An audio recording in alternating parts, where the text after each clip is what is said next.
Hi, my name is Amelia Singer and I'm a wine expert, TV presenter on The Wine Show, and I run my own wine tasting and consultancy business, Amelia's Wine. Everyone thinks red wine and cheese is really great. I know it's really romantic and it's kind of the iconic image of like Valentine's Day or some kind of rom-com. But guys, it really doesn't do justice to either the wine or the cheese. If you really love both, then you think about this. So effectively, cheese can have quite a lot of acidity, particularly goats and sheep's cheeses and hard cheeses. And when you match it with a red wine, which often doesn't have the same acidity and actually normally has quite a bit of tannin and alcohol, what's going to happen is it's going to clash and only exacerbates the acidity and the tannin and the alcohol levels. So it's going to dry out your wine and it's going to completely dry out your cheese. No go. My own personal pet peeve is that white wine is served too cold and red wine is served too warm. Why is this important? Well, when a wine is cold, it basically mutes it and means that it's not able to express its aroma and its full range of flavor compounds. Now, if you have a really cheap, insipid white wine, that's fine. My mother's Pinot Grigio with ice. However, if you are having something more complex or something which is really meant to be fruity and perfumed, then you take it outside the fridge, maybe pour it in your glass and just let it open up a bit for 5 minutes.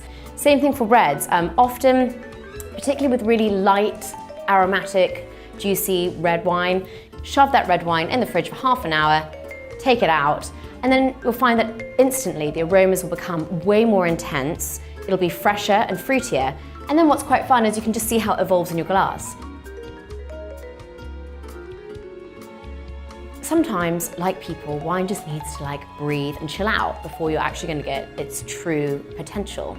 And particularly if you've got really alcoholic, muscular red wine and it's very young, it's kind of got lots of testosterone and you just chill out, So just open it up. You need to pour it out. You can pour it out into a decanter if you want to be posh, or you can pour it into a water jug.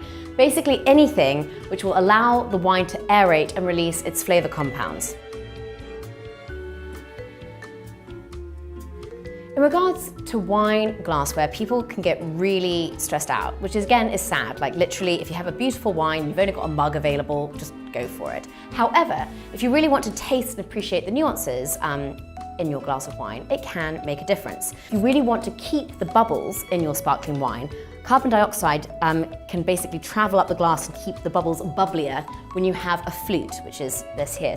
And always, you want to hold it down here, because you don't want to heat up your sparkling wine. You can hold a red wine glass like that if you want to warm up your red wine. That is perfectly acceptable. And I have sometimes done it, this is a white wine glass, when someone serves me Weiss, white wine, which is as cold as ice, and you then can't taste anything. So then, if I want to warm it up, then it's perfectly acceptable. By keeping it narrower and keeping the bowl smaller, you can concentrate the perfume and you can also keep it cooler. So this would be perfect for your Sauvignon Blancs, your Rieslings, anything citrusy, juicy, perfumed, something like this is great. To really actually help along with the aeration process, do give it a swirl. There is a reason why wine people swirl their glasses. It's not purely to be pretentious. It actually does really help with the tasting process.